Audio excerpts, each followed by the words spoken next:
గవర్నర్పేట ఆంధ్రరత్న రోడ్లో శ్రీరామనవమి వేడుకలు వైభవంగా నిర్వహిస్తున్నారు. ఉత్సవాల్లో భాగంగా శ్రీరామచంద్ర స్వామి వార్లకు విశేషార్చనలు గావించారు. కళ్యాణం అనంతరం స్వామి వార్లకు ఊయల సేవలు నిర్వహించారు. ఊయల సేవల్ని వీక్షించిన భక్తులు పులకాంకితులయ్యారు. దంత వైద్య కళాశాల ప్రిన్సిపల్ టి మురళీమోహన్ చేస్తున్న అక్రమ విధానాల వల్ల ఎస్సీ ఎస్టీలకు అన్యాయం జరుగుతుందని దళిత నాయకులు విమర్శించారు. ఎస్సీ ఎస్టీ ఉద్యోగులను మానసిక వేదనకు గురి చేసే విధంగా ఆయన వ్యవహరిస్తున్నారని వారు ఆరోపించారు. ప్రెస్ క్లబ్లో ఏర్పాటు చేసిన విలేకరుల సమావేశంలో మాదిగ రిజర్వేషన్ పోరాట సమితి నాయకుడు పేరుపోగు వెంకటేశ్వరరావు మాదిగ, ఏపీ దళిత క్రిస్టియన్ వెల్ఫేర్ ప్రొటెక్షన్ కౌన్సిల్ అధ్యక్షుడు కామా దేవరాజు మాట్లాడుతూ దంత వైద్య కళాశాల ప్రిన్సిపాల్ మురళీమోహన్పై పలు ఆరోపణలు చేశారు. 5 ఏళ్లుగా ప్రిన్సిపాల్గా కొనసాగుతున్న మురళీమోహన్ ఆసుపత్రిలో పనిచేస్తున్న ఎస్సీ ఎస్టీల కులస్తులను మానసికంగా వేధింపులకు గురిచేస్తున్నారని వారు విమర్శించారు. ఆసుపత్రిలో రేడియాలజిస్టు పోస్టుకు అర్హత ఉన్న ఎస్సీ కులస్తుని కాదని తనకు అనుకూలమైన వ్యక్తిని విద్యార్హత లేకుండా నియమించుకున్నారని అన్నారు. అధికారులకు తప్పుడు సమాచారం ఇస్తూ ఎస్సీ కులస్తులను ఇబ్బందులకు గురిచేస్తున్నారని ఆరోపించారు. ఎస్సీ స్వీపర్లను అక్రమంగా తొలగించి ఆ ఉద్యోగాలను డబ్బు తీసుకుని ఇతరులకు కేటాయించారని అన్నారు. మురళీమోహన్ అక్రమాలపై విచారణ జరిపించి ఎస్సీ ఎస్టీలకు న్యాయం చేయాలని వారు కోరారు. అక్కడ ఉన్నటువంటి పోస్టుల్లో కానీ ఇతర విషయాల్లో కానీ అతను అనేక రకాల వేధింపులకు గురి చేస్తున్నాడు. ఎప్పటి నుంచో హాస్పిటల్ నమ్ముకొని పనిచేస్తున్నటువంటి క్లాస్ 4 ఎంప్లాయీస్ స్వీపర్స్ ఎవరైతే ఉన్నారో వాళ్ళని ఆ ఉద్యోగ నియామకాల నుంచి తొలగించి ఎటువంటి అర్హతలు లేనటువంటి వాళ్ళను డబ్బులకి ఆ పోస్టుల్ని అమ్ముకునే విధంగా ఒక ఎస్సీలను తొలగించి ఆ స్థానంలో ఒక బీసీ కులస్తులకు ఇవ్వడం అనేది ఎస్సీలని అక్కడ వేధింపులకు గురి చేయటమే అవుతుంది. రేడియోగ్రాఫర్ పోస్టు దానికి 4 అప్లై చేశారు. అందులో మరి అర్హత ఉన్నటువంటి ఎస్సీ క్యాండిడేటు చుక్క అశోక్ కుమార్కు అవకాశం ఉంటే అర్హత లేనటువంటి అరుణ్ కుమార్కి పోస్ట్ ఇవ్వడం చాలా విచారకరం. అదేవిధంగా ఎస్సీలని వేధించడం, ఎస్సీలకి ఎవరైనా సపోర్ట్ చేస్తే వాళ్లపైన కూడా చర్యలు తీసుకోవడం ఇది చాలా క్షమించరాని నేరం. విలేకరుల సమావేశంలో బండి కాళేశ్వరరావు, నందేటి ప్రభాకర్, దుర్గాప్రసాద్ తదితరులు పాల్గొన్నారు. పోలీస్ కానిస్టేబుల్ నియామక ప్రక్రియలో భాగంగా మార్చి 19 నుండి జరిగిన దేహదారుఢ్య పోటీల్లో 4640 మంది అభ్యర్థులు రాత పరీక్షలకు అర్హత సాధించినట్లు పోలీస్ కమిషనర్ మధుసూదన్ రెడ్డి ఒక ప్రకటనలో తెలిపారు. మొత్తం 7122 మంది అభ్యర్థులు హాజరయ్యారని ఆయన పేర్కొన్నారు. కానిస్టేబుల్ సెలక్షన్స్లో భాగంగా అభ్యర్థులకు నిర్వహించిన దేహదారుఢ్య పరీక్షల్లో 4640 మంది రాత పరీక్షలకు అర్హతను పొందారు. నగరంలోని ఇందిరాగాంధీ మున్సిపల్ కార్పొరేషన్ స్టేడియంలో గత నెల 19వ తేదీ నుంచి జరుగుతున్న దేహదారుఢ్య పరీక్షలు నిన్నటితో ముగిశాయి.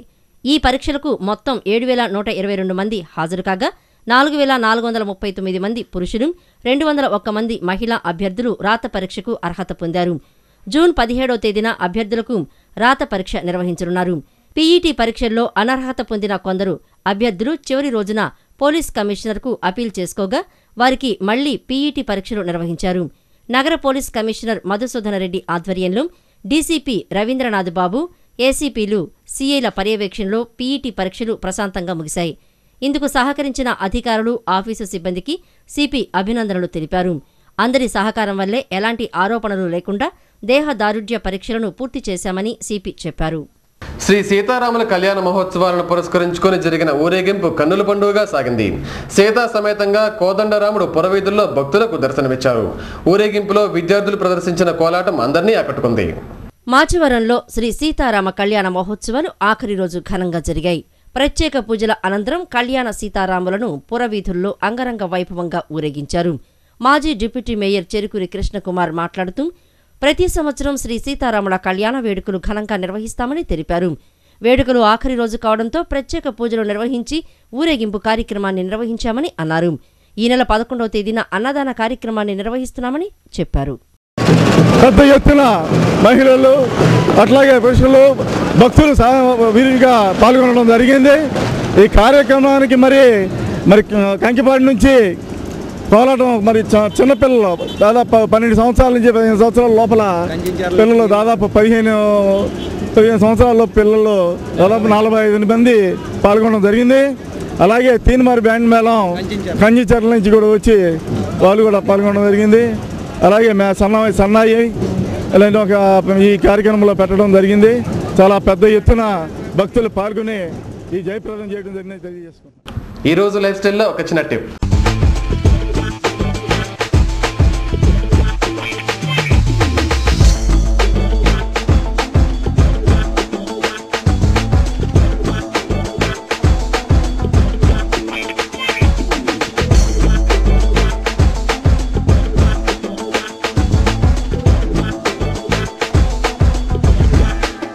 ఏ వయసు వారికైనా స్త్రీ పురుషుల్లో ఎవరికైనా సరే నడకను మించిన వ్యాయామం లేదు. వ్యాయామాలలో నడక రారాజుగా చెప్పుకోవచ్చు. ప్రతిరోజు ఓ అరగంట పాటు ఉదయం నడిస్తే చాలు, రోగాలు మన దరి చేరవు. మధుమేహం, బీపీ, స్థూలకాయం వంటి సమస్యలను నడక ద్వారా ముందే నివారించవచ్చు. ఉదయం అరగంట నడవటం సాధ్యం కాకపోతే అల్పాహారం తర్వాత 10 నిమిషాలు, మధ్యాహ్న భోజనం తర్వాత 10 నిమిషాలు, రాత్రి డిన్నర్ తర్వాత మరో 10 నిమిషాల చొప్పున వాకింగ్ చేయండి. తీసుకున్న ఆహారం జీర్ణం కూడా అవుతుంది.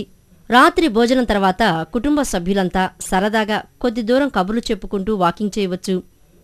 వాకింగ్ చేయడానికి ముందు తర్వాత బాగా నీరు తాగండి. చెమట బాగా పడితే శరీరానికి అవసరమైన పోషక విలువల కోసం ఎనర్జీ డ్రింక్ తీసుకోండి. వాకింగుకు ముందు తర్వాత బరువు చూసుకోవడం వల్ల మన వాకింగ్ ఏ మేరకు ఫలితం ఇస్తుందో తెలుసుకోవచ్చు.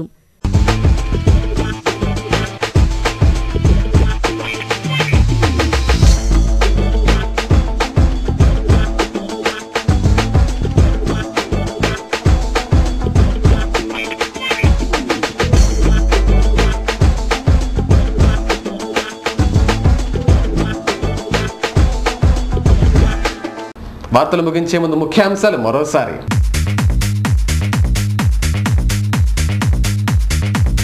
డయేరియా నిర్మూలనలో నిర్లక్ష్యంగా వ్యవహరిస్తున్న ప్రభుత్వం. టీడీపీ నేత బోండా ఉమా ధ్వజం. పరిస్థితిని చక్కదిద్దాలని డిమాండ్.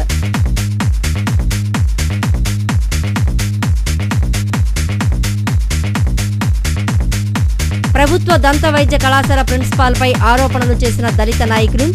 ప్రిన్సిపాల్పై చర్యలు తీసుకోవాలని అధికారులకు వినతి.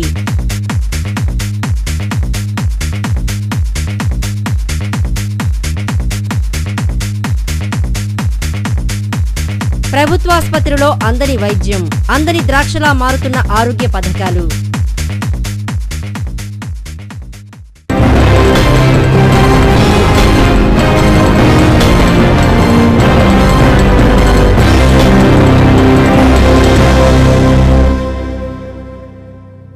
ఈ వార్తలు ఇంతటితో సమాప్తం. తిరిగి ప్రసారం అయ్యే వార్తలో మళ్ళీ కలుద్దాం. అంతవరకు సెలవు. నమస్కారం.